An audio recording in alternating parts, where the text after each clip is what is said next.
Welcome, ladies and gentlemen, to Amazing Discoveries. Have you ever wondered if there are cultures in the world that worship that?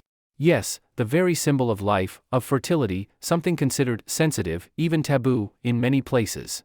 It might sound hard to believe, even a bit shocking, but the truth is, from vibrant festivals to ancient temples, the phallus, or phallic symbols, holds an incredibly important position in the spiritual and cultural lives of many peoples. These are not just mere symbols, but gateways to a world of beliefs about procreation, prosperity, and even sacred protective power. Today, we won't be discussing the overly familiar. Join us as we take flight to 10 unique destinations on our planet where the customs of phallus worship still exist or have left a profound mark on history.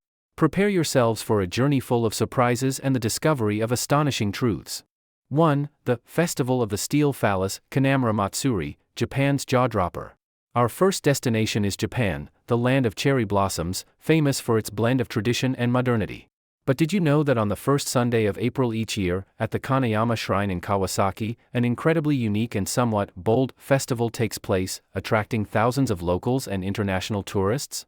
This is the Kanamura Matsuri, also known as the Festival of the Steel Phallus. That's right, you heard correctly. The centerpiece of the festival involves processions of mikoshi, portable shrines, carrying giant phallic effigies of all sizes and colors, from traditional pink to shiny steel versions. People joyfully parade, dance, and collectively honor the symbol of fertility. Everywhere, you can find countless souvenirs, from lollipops and keychains to vegetables meticulously carved into the shape of, well, phalluses. But don't jump to the conclusion that this is just a mischievous prank. Kanamura Matsuri originates from a rather gruesome, yet meaningful legend. The story goes that long ago, a sharp-toothed demon hid inside a beautiful young woman's vagina and bit off the manhood of her first two husbands on their wedding nights. To help the girl, a blacksmith created a phallus made of steel.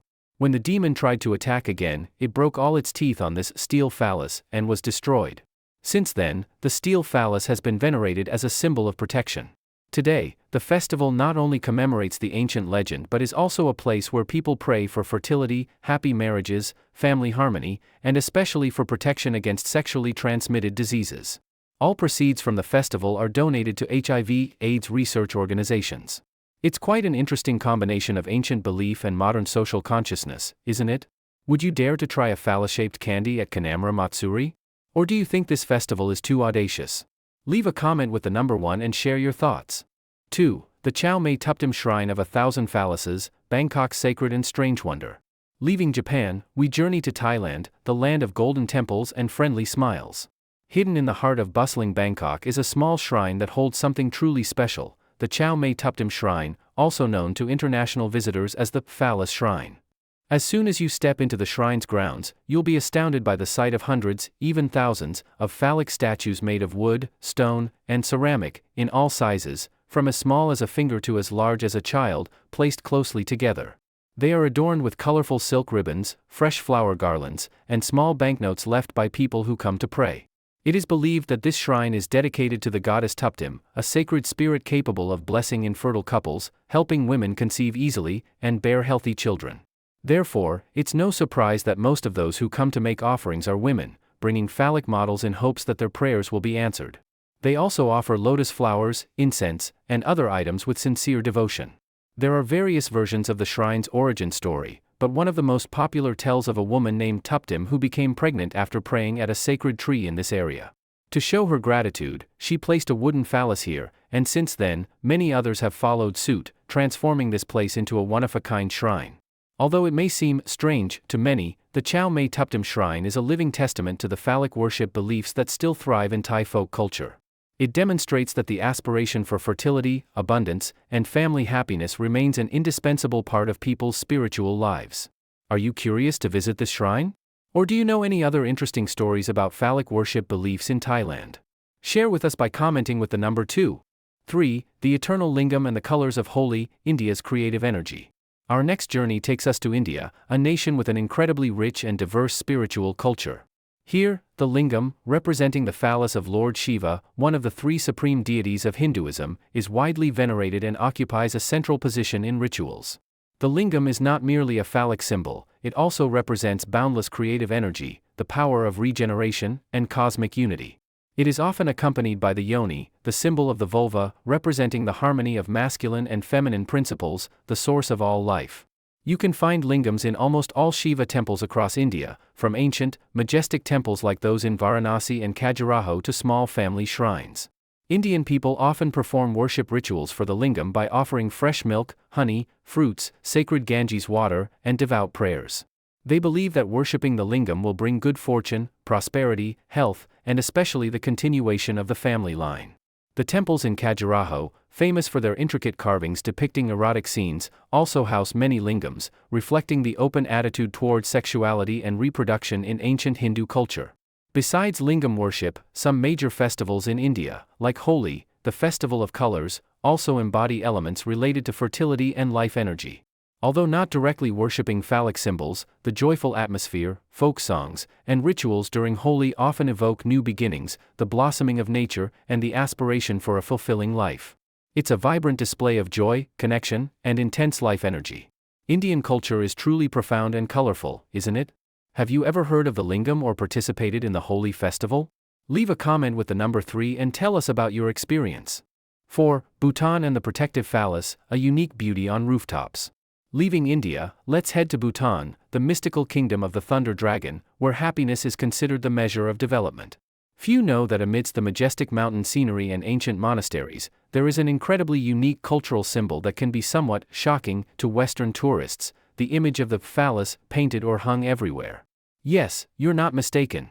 Strolling through the streets of Bhutan, especially in rural areas, you'll easily spot large murals depicting phalluses, often decorated with vibrant patterns and sometimes even with eyes and a mouth.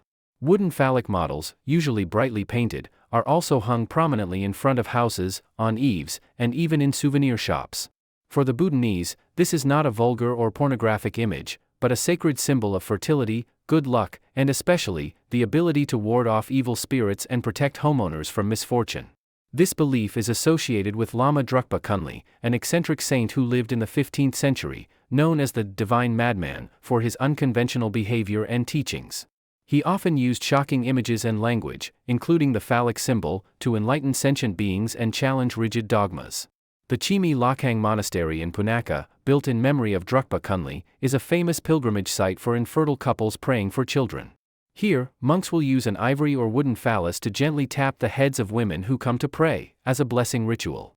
The open and proud use of phallic imagery in Bhutan reveals a very different perspective on the human body and symbols related to life. It is a testament to cultural diversity and the ability to reconcile seemingly opposing elements within human beliefs. What do you think of this unique Bhutanese custom? Does it surprise you? Comment with the number 4 and share your opinion. 5. Ancient Dionysia, when phalluses paraded on Greek streets. Now, let's travel back in time to ancient Greece, the cradle of Western civilization, the birthplace of philosophy, art, and incredibly distinctive religious festivals. One of the most important and boisterous festivals of that era was the Dionysia, held in honor of Dionysus, the god of wine, ecstasy, festivals, and fertility. The Dionysia festival, especially in Athens, involved many solemn rituals and entertainment activities. An indispensable and most impressive part was the phallic processions. In these, people would carry giant phallic models, called phalloi, through the streets.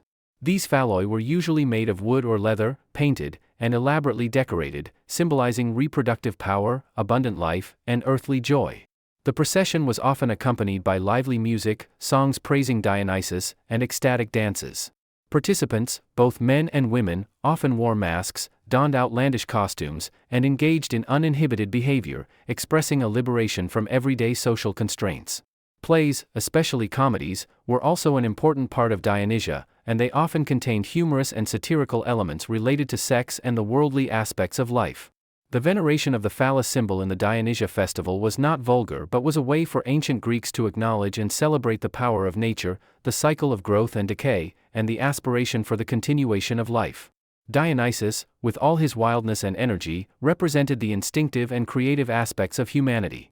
Although today, the Dionysia festival and phallic processions no longer exist in modern Greece, their cultural legacy is still present in works of art, literature, and archaeological studies. It gives us a glimpse into an ancient world where phallic symbols were openly and proudly celebrated. History always holds interesting things, doesn't it? Are you impressed by the openness of the ancient Greeks? Let us know by commenting with the number 5. 6. Candi Suku, the mysterious, phallic temple of ancient Java. From Europe, we continue our journey to Southeast Asia, specifically to the island of Java, Indonesia, to explore an ancient and mysterious Hindu temple, Candi Suku. Built in the 15th century, this temple stands out with its unique architecture, reminiscent of ancient Mayan culture, and especially its reliefs and stone statues related to phallic symbols.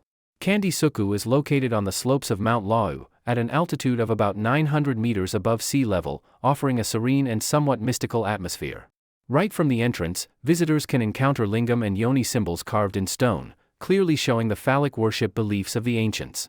Perhaps the most distinctive feature of the temple is a large floor relief depicting a lingam copulating with a yoni, a rather direct and rare image. Additionally, within the temple grounds, there are many other stone statues and reliefs depicting scenes from Hindu mythology, rituals, and also images related to male and female genitalia. Some scholars suggest that Candi Suku was once a place for fertility rituals, praying for bountiful harvests and prosperity. The phallic symbols here are not just decorative but carry deep spiritual meaning, expressing reverence for the creative power of the universe and the aspiration for procreation and abundance. The architecture of Candi Suku is also noteworthy, with a main truncated pyramid, completely different from other Hindu temples in Java. This, along with the unique phallic symbols, has made Candi Suku a fascinating subject of study for archaeologists and historians, while also attracting tourists who love exploring ancient and mysterious cultures. Today, although no longer a bustling religious center as in the past, Candi Suku remains an important cultural tourist destination, a testament to the diversity and complexity of ancient beliefs in Southeast Asia. Do you want to uncover the hidden secrets at Candi Suku? Or do you know of other ancient temples with similar architecture and symbols? Share with us by commenting with the number 6. 7. The ancient mysteries of phallic worship in China. Our next destination is China, a country with thousands of years of history and culture. Although today, public worship of phallic symbols is no longer common, in the past, especially in rural areas and within some branches of Taoism and folk beliefs, these rituals once existed and played a certain role. In ancient Chinese philosophical thought, the balance of yin and yang is extremely important. Yin represents femininity, earth, passivity, while yang represents masculinity, heaven, activity. The harmony between yin and yang is considered the origin of all things, of life. Therefore, it is not surprising that symbols related to sexual organs, representing these two elements, were sometimes also worshipped. Some ancient temples in remote areas of China are believed to have once held rituals involving phallic symbols to pray for fertility, health, and good harvests. One might find stone statues of phalluses, linga, or vulvas, yoni, sometimes offered flowers, fruits, and incense by people praying. These rituals were often private, community-based, and rarely widely documented. In Taoism, some schools also focus on the cultivation of Jing, Qi, Shen, essence, energy, spirit, where Jing is closely related to sexual energy. Although not direct worship of the phallus, the importance placed on this energy and the cultivation methods to preserve and transform it also show a certain recognition of the role of vitality in human life. Today, due to cultural and social changes, public phallic worship beliefs in China have almost disappeared. However, the remaining traces in archaeological sites, ancient records, and some folk beliefs are still interesting pieces of the puzzle, helping us understand more about the diversity and complexity of ancient Chinese spiritual life. The contrast between past and present in China is truly thought-provoking, isn't it? Do you have any more information about these ancient beliefs? Leave a comment with the number 7. 8. Vietnam's Con Gu Festival, where symbols of fertility meet the sea. Not far from home, right here in Vietnam, we also have unique beliefs and festivals that embody elements related to reproduction and vibrant life, though perhaps not as direct as in some other cultures. One of them is the Con Gu Festival, whale worship festival, common in coastal fishing villages in central and southern Vietnam. The Con Gu Festival is a beautiful traditional cultural feature of Vietnamese fishermen, organized to pray for a calm sea, gentle waves, abundant fish and shrimp, and a prosperous life. The heart of the festival is usually the worship of Ca Ong, the whale god, the guardian deity of seafarers. People believe that Ca Ong often helps fishermen in distress at sea, and when Ca Ong passes away, dies and washes ashore, it is a good omen, bringing prosperity to the entire village. Although not directly worshipping the phallus, the image of Ca Ong, with its enormous size and extraordinary power, is also considered in some folk cultural interpretations as a symbol of abundance, plenitude, and strong fertility. The rituals in the Khan Gu festival, from the procession of Ong's palanquin, solemn ceremonies, to folk games and Tuong opera performances, all express the aspiration for a life of growth and prosperity.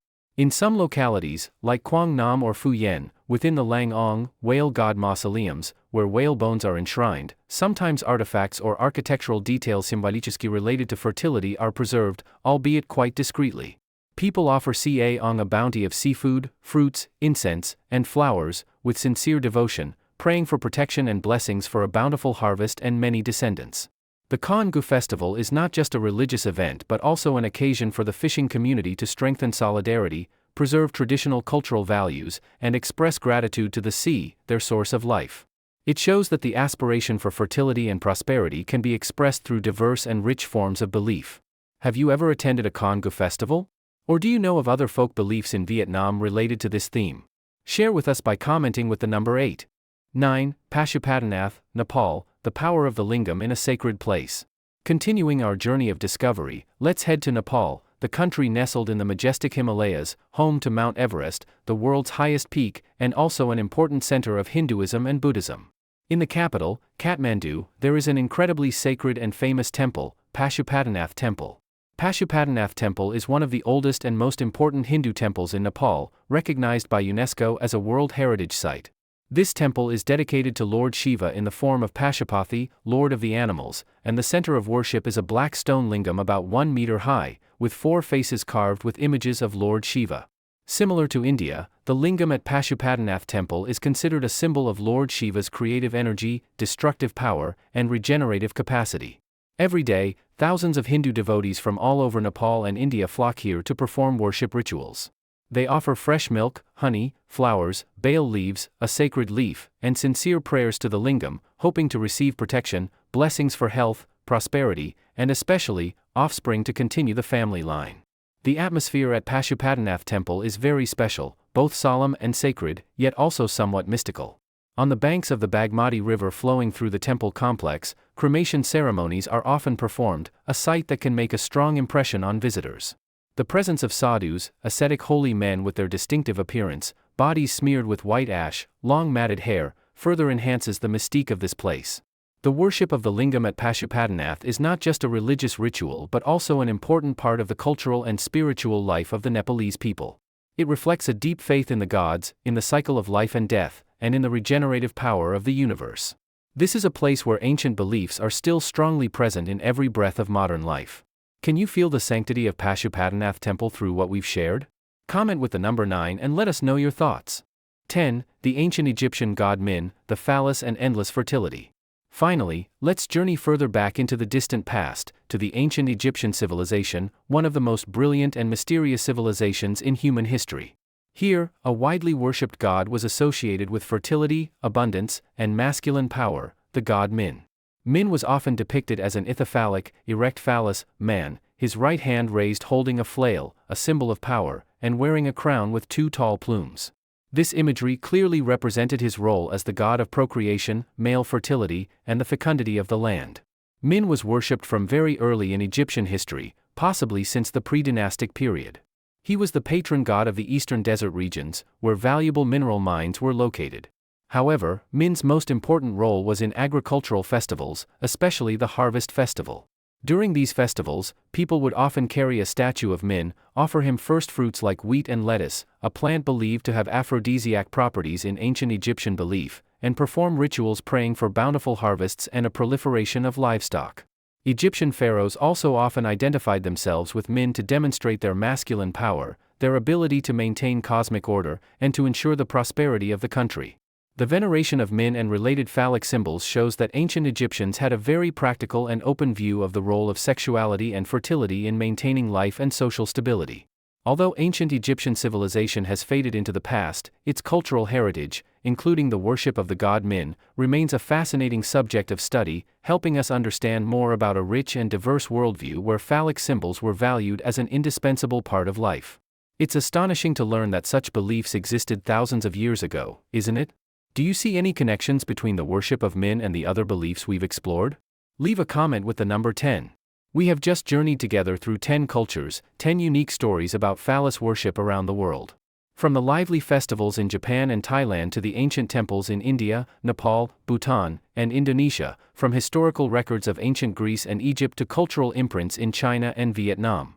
Each place has its own charm, each belief its own story, but all reflect a common human aspiration, the desire for life, fertility, prosperity, and a connection with the sacred forces of the universe. These symbols might be surprising, even shocking, to some, but they are an indispensable part of humanity's diverse and colorful cultural tapestry. Thank you, ladies and gentlemen, for joining Amazing Discoveries on today's journey. We hope that through these shares, you have gained new and interesting perspectives on the world around us. Which custom impressed you the most? Or would you like us to explore another, sensitive yet fascinating topic? Don't hesitate to leave a comment below. Your interaction is the driving force for us to continue producing even more engaging travel documentaries. Goodbye for now, and see you on our next Amazing Discoveries.